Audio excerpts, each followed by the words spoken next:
The village of Zeliang lay nestled between rolling hills and dense forests, where the river wove silver ribbons through the land.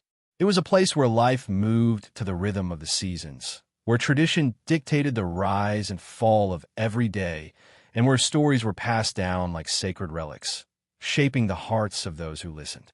Among these stories, none were as tender nor as tragic as the tale of Lenu and Tajan. Lenu had always moved with the quiet grace of the river, her presence soothing yet powerful, unnoticed until one truly looked. She was the daughter of a skilled weaver, her hands as deft with thread as they were with the secrets of the forest. Her beauty was not loud, not the kind that stole breath away upon first glance, but the kind that lingered, that grew stronger with time, like the scent of jasmine after dusk. Her voice was soft, her laughter rare, yet when she spoke, even the wind seemed to hush in reverence. Tajan, on the other hand, was the storm, bold, unrelenting, a force that demanded to be reckoned with. He was the son of the village's most esteemed warrior, his bloodline steeped in honor and expectation. From childhood, he had been destined for greatness, his strength matched only by his charm. He laughed easily, fought fiercely, and lived as though the world owed him its admiration. He was the kind of man stories were written about, the kind who was meant to lead, to conquer. And yet, despite the countless eyes that watched him with admiration, it was Lenu's gaze that he sought the most. Their love was not immediate. It unfolded like the seasons, slow, inevitable. He would find excuses to pass by her home, to linger by the river where she gathered reeds, to speak of things that held no meaning just to hear her voice. She was cautious, wary of the fire he carried, but Tajan was patient. He learned the language of her silences, the unspoken words in her glances.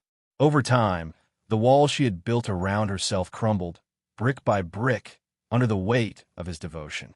When a village elders announced the festival of the harvest, a time when young men and women would declare their intentions, Tajan stood before them all and spoke Lenu's name. Gasps rippled through the crowd. She was not the match they had expected for him. She was not of warrior blood, not a woman whose marriage would elevate his status. But Tajan had never cared for expectations. His love for her was unshakable, a mountain against the tide of doubt. And so, in front of the entire village, he vowed that it was Lenu and no other. For a time, happiness was theirs. They walked together beneath the moonlight, whispered secrets by the river's edge, traced dreams into the soil with their fingers. She wove intricate patterns into his tunics, embedding silent promises within each thread. He carved her name into his bow, carrying her with him even in the depths of the forest. They were whole, entwined like vines on an ancient tree, unbreakable. But love is never safe from the world. Nyaka, Tajan's closest companion, had always been a shadow by his side, a man whose laughter was sharp as a blade. He had fought beside Tajan, celebrated his victories, whispered words of caution when he strayed too far from what was expected. But there was something behind Nyaka's eyes, something colder, hungrier. He had seen the way the village questioned Tajan's choice, had heard the murmurs of doubt, and he had fed them like embers to a growing fire. "She is unworthy," he had said one evening as they sat beneath the great banyan tree. "A warrior needs a woman who strengthens him, who elevates his name. You could have any woman in Zeliang, yet you chain yourself to one who walks in the shadows." Tajan had laughed, dismissing the words. "You do not understand. Lenu is unlike any other. She sees beyond what the village sees. She knows me, but doubt, once planted, is a seed that grows in silence." Nyaka was patient. He watched. He waited. And when the moment came, he struck. It was a night of celebration. The village gathered around great fires, their voices raised in song. The rice wine flowed freely, laughter rippling through the air. Tajan drank deep, his senses dulled, his thoughts loosened. And then Nyaka spoke. "There are whispers," he said, leaning close. "They say she is not faithful, that she meets another by the river at night." Tajan froze, the words sinking into him like poisoned thorns.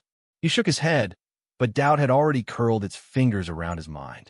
You know nothing of her, he spat, but the laughter that followed, the knowing smirks of those around him, burned into his skin. Do I? Nyaka mused. Then prove it. Go to the river. See for yourself.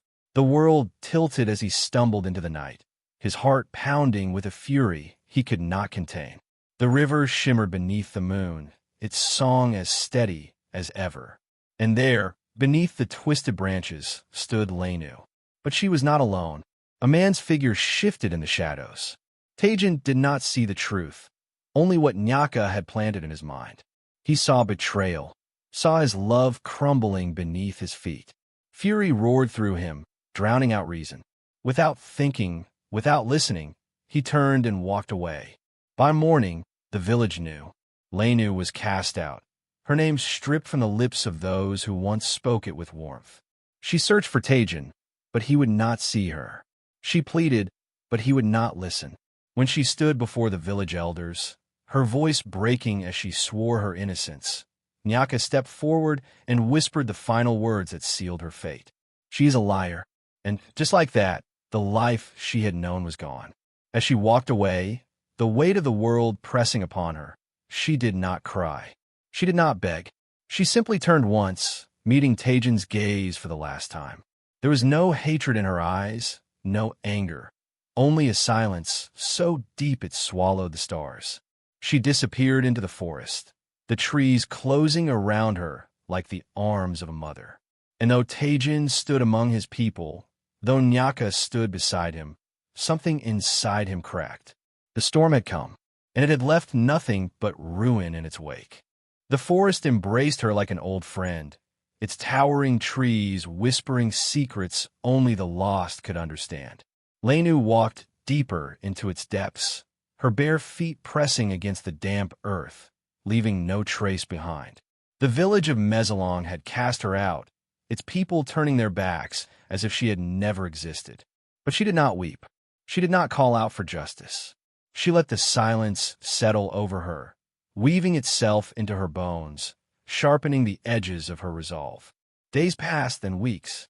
The forest was cruel to those who did not belong, but Lenu had never feared it. She listened, watched, learned.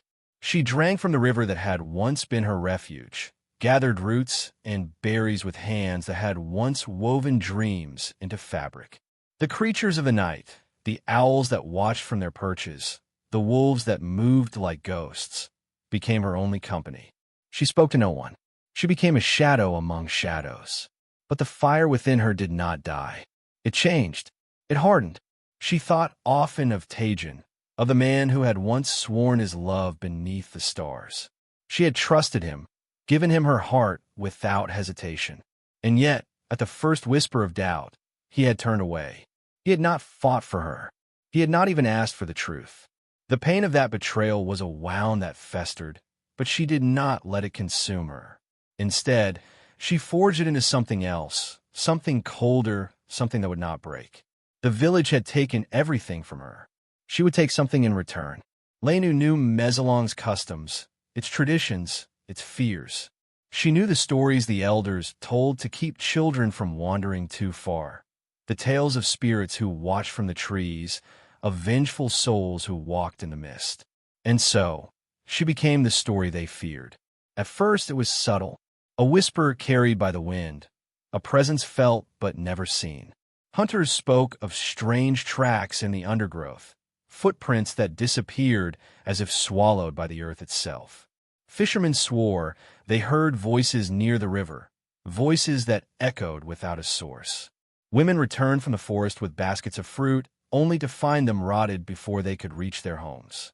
Then, the night of the first disappearance arrived. Nyaka had always been the boldest among them, the one who had spoken the loudest when condemning her.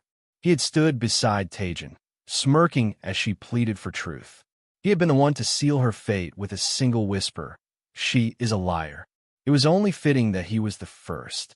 He had been drinking late into the night, his voice raised in laughter, his boasts as loud as ever.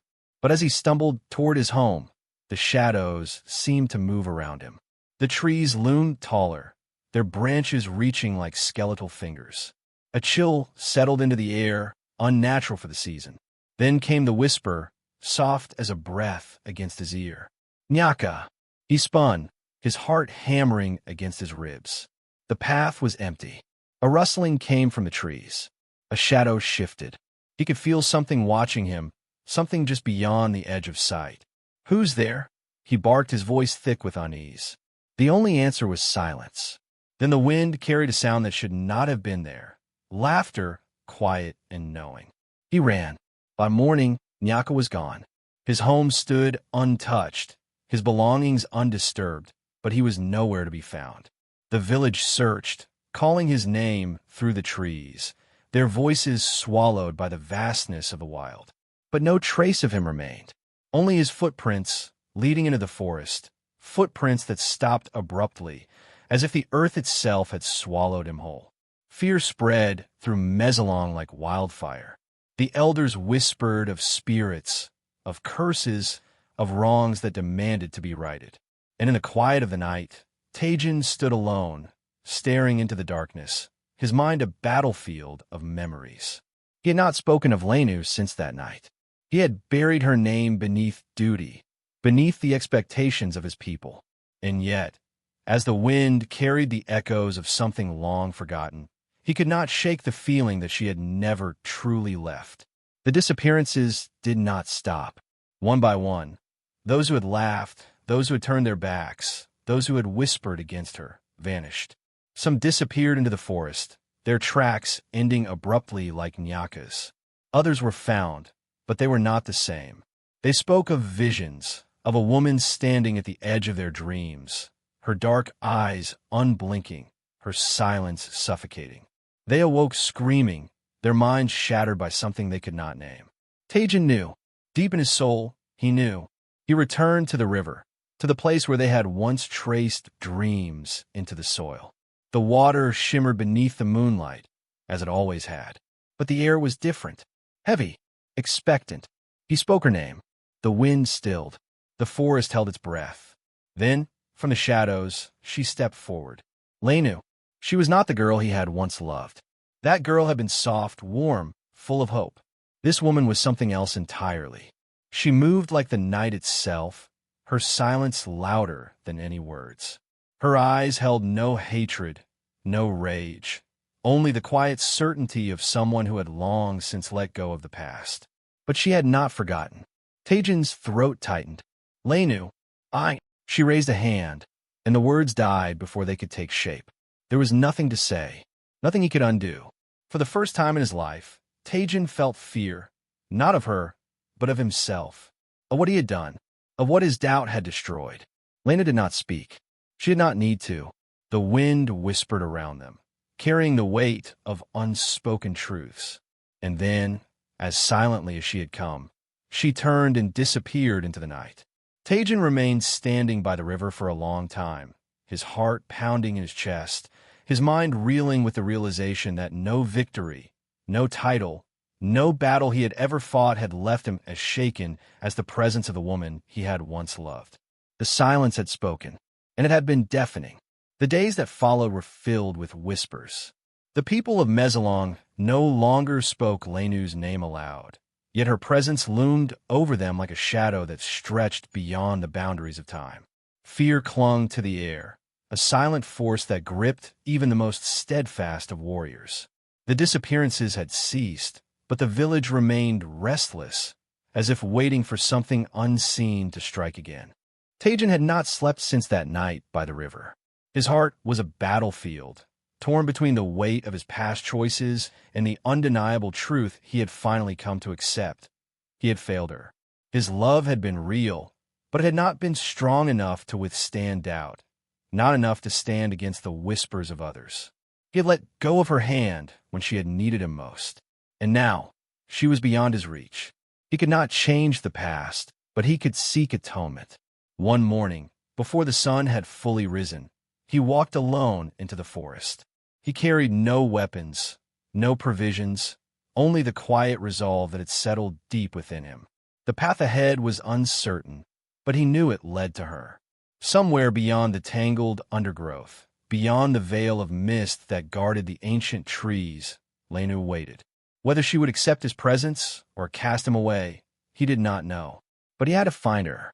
He had to see her one last time. The journey was not easy. The forest was not as he remembered. It had changed, or perhaps he was only now seeing it for what it truly was. The trees whispered with voices he could not understand, the air thick with something that was neither welcome nor warning. Yet he pressed on, guided by instinct, by memory. And then she was there.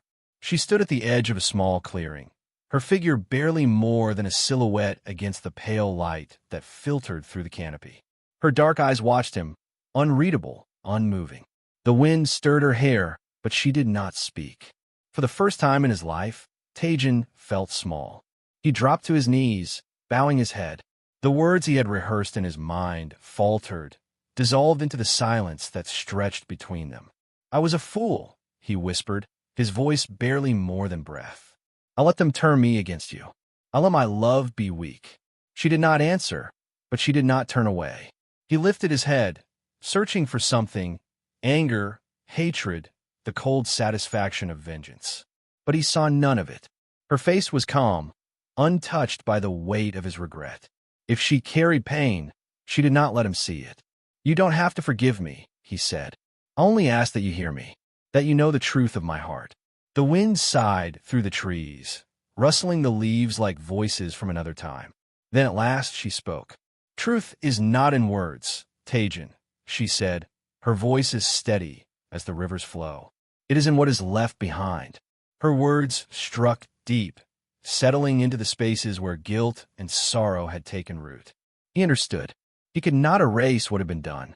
He could not take back the nights she had spent alone, the years she had spent in silence. But he could choose what remained. "I will carry your name," he vowed, his hands curling into the earth beneath him. "I will make sure Zeliang remembers the truth." A long silence followed. Then she turned, stepping deeper into the forest. He did not call after her. He did not follow. She had given him her answer. And so he returned. The village did not welcome him as a hero. They watched with wary eyes as he stood before the elders, his voice steady, his heart unshaken. He spoke of Lenu, not as a ghost, not as a vengeful spirit, but as the woman she had been. He spoke of his own failures, of the lies that had been woven into truth. He spoke of Nyaka's treachery, of the whispers that had led to her exile. He spoke until there was nothing left to say. The elders listened, and in time, so did the people. The seasons passed, and with them, the story of Lena changed. The children no longer feared the name they once dared not speak. The riverbank, once a place of sorrow, became a place of remembrance. And Tajan, once a man of war, became a man of stories.